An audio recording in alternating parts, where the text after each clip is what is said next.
You never get a second chance to make a first impression, so think of your body language like it's your autobiography in motion. It's a way of communicating to the world how you're feeling and thinking beyond just words. And by getting good at reading other people's body language, as well as understanding and controlling your own, you'll be able to improve your interactions with everyone. So today, I'll be talking about body language, how to know what's really being said by James Borg, and begin by discussing the fundamentals like the 55-38-7 rule, the 3 C's, the difference between open and closed body language, and then we'll work our way from the head to the feet. First, let's start with the famous 55-38-7 rule. That is, 55% of your communication is your posture and what you look like. 38% is how you say stuff, like your pitch, your tone, how quickly you speak, and how long you pause between sentences. And the last 7% is the actual words you say. Now, some people misinterpret this rule by thinking that words are not important as long as you look confident, project the right impression, dress to kill, and then deliver your words with the right seductive pitch and tone. Instead, think of it this way. If your 55% of visual body language is bad, they won't even stick around to listen to the 38%. And similarly, if your 38% of how you sound is bad, then they won't even stick around to listen to your 7% of words. So words are still very important. How many times have you thought at a party, at work, or on a date that things were going good until they opened their mouth? The next thing to keep in mind are the 3 C's: context, congruence, and cluster. A person with their arms crossed does not always mean they're angry or being defensive. The person could just simply be cold. So you always have to look at the context. Next, if there's a mismatch on the 55-38-7 rule, we'll believe the higher one by default. So if you said in an honest tone that you didn't eat my cake, but you're rubbing your belly, then I'll believe my eyes. Now the last C is cluster. It's usually unwise to judge a single gesture for meaning, so we should always look for clusters of gestures to interpret body language. With so many muscles in the human body, it's not easy to fake body language. No matter how good you think you are at controlling your anatomy, there will always be leakage that give away your true feelings. We all pick up the subtle clues that others are sending out even though we may not be conscious of it. And of course, other people are doing the same with us. With that said, increasing your awareness is the first step to becoming a body language expert. So start paying attention to other people's actions and words as well as your own. Look at people's postures, gestures, and facial expressions from a distance and then try to deduce whether they're having an argument, a friendly conversation, flirting, or whatever. Just don't underestimate the power of awareness. Next, it's important to learn the difference between open and closed body language. Open body language can be hands being in view, possibly with exposed palms, suggesting you're vulnerable to others but you're comfortable about it. It can also include good eye contact with your legs and posture being free. Closed body language is what we tend to do during fight or flight situations, where we make the body appear smaller and to look for barriers to shield ourselves from the threat. This can be bringing the limbs closer to our body or crossing our arms or legs. This can also be little eye contact or even closing our eyes when somebody is talking. Open body language usually means comfortable, and closed body language usually means discomfort. As an exercise, put yourself in a closed position and notice how it will change your mood. Then observe other people and note how you perceive them. Then do this again in an open position. Remember that your body affects your mind just as much as your mind affects your body. Leonardo da Vinci says the eyes are the mirror to the soul. Now, it may surprise you that most communication is conveyed through the eyes more than any other part of the body. One of the simplest ways to ignore someone is to look away. I'm sure we've all done this when walking by a salesperson. Failing to make eye contact sends the signal that you're untrustworthy, uninterested, or not confident. The eyes are so powerful that a gaze just held a few seconds longer than usual can be extremely powerful. But it's important to look away from time to time to release the tension. Otherwise, people can subconsciously put you in the "I don't trust this person" category if you stare too long. Now with business and strangers, focus your gaze high and between their eyes or around their forehead. With friends, focus between their eyes and mouth. On an intimate level, and when flirting, focus between the chin, long enough to show interest, then gaze back to their eyes. Be careful with this one, but if a person's eyes move up, they might be accessing an image or visualizing something. If they're looking down, they might be accessing a feeling. and left or right, they might be trying to access some sort of sound. Next, an average blink is 8 to 15 times a minute.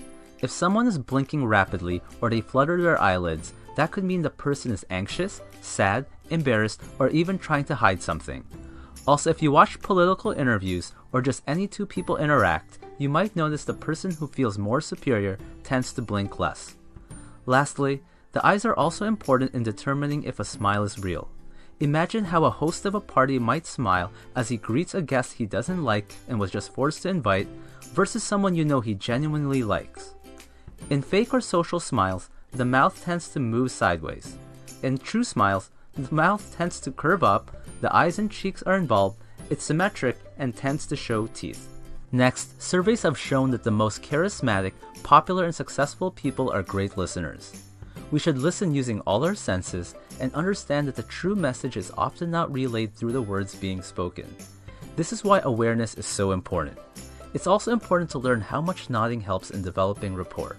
You can nod to show encouragement, to show you're still listening, to show you understand, to say yes to a fact, and to show you agree.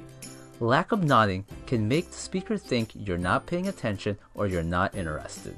Studies have even shown that nodding allows you to draw as much as 4 times more information. Next, it's a good technique to imitate someone's body language to build rapport, but don't completely copy. Then you can lead them to a more open posture. But try to avoid a closed posture, especially if you disagree with something, as that can be contagious. Remember, if you breathe deeply from the abdomen, it gives you a more relaxed and confident sound. And remember that good posture is essential for good speech and image. A good technique to keep your posture in check is to scan your body from head to toe as you inhale, and then scan back to your head as you exhale. With enough practice, you'll be able to scan repeatedly even while in conversation, and it will also improve your awareness. The most effective speakers on stage use a lot of hand gestures. Research has shown that having your palms up as opposed to down is more likely to cause your listeners to interpret your message positively. We tend to associate an open hand with friendliness, honesty, and trust. On the opposite side, palms down or pointing fingers convey dominance or authority. Clasped hands convey a state of conflict and tension. The higher the hands are, the higher the resistance. Steepling hands convey confidence and wisdom. Consider trying them in a meeting or interview.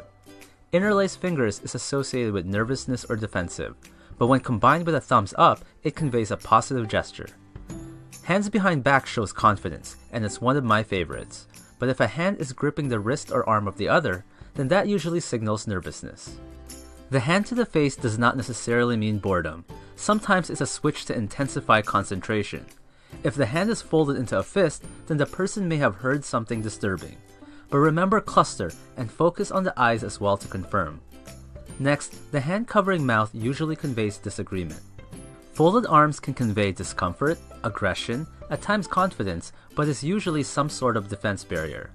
When I'm trying to persuade someone, especially in sales, I might give them a drink or get the person to do something or look at something to get them to uncross their arms, because I know as long as they remain in that position, their attitude will not change.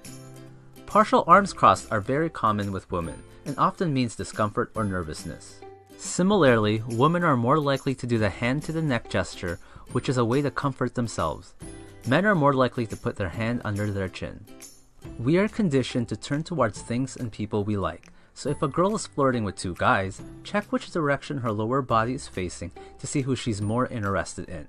And if you're in a conversation and the person turns their lower body, it could mean that they need or want to go. Don't underestimate the lower body, especially for detecting lies. Kids early on learn how to lie with their facial expressions, but as you move down the body towards the feet, people are less and less trained. Next, the "one day you can be as good as me" pose can show arrogance and can irritate many people, even if it's not directed at them.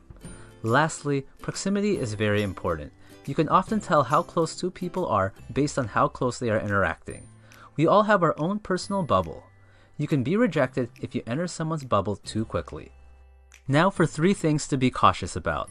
Number 1, habits can play a factor. It's important to first establish a baseline before trying to really interpret someone's body language. And if you haven't met a person before, you won't know their baseline, and vice versa. Number 2, culture can play a factor. Thumbs up can mean the number 1 in Germany, number 5 in Japan, and up yours if thrusted upwards like you're hitchhiking when done in Australia. Number 3, it's important to know the science of body language is not an exact science. Humans are very complex beings and nothing can ever be straightforward. Now, it's true that some people will just naturally be better at reading body language or controlling their own than others. But just like sports, you can improve yours. While you may never match the gifted few, you can definitely improve.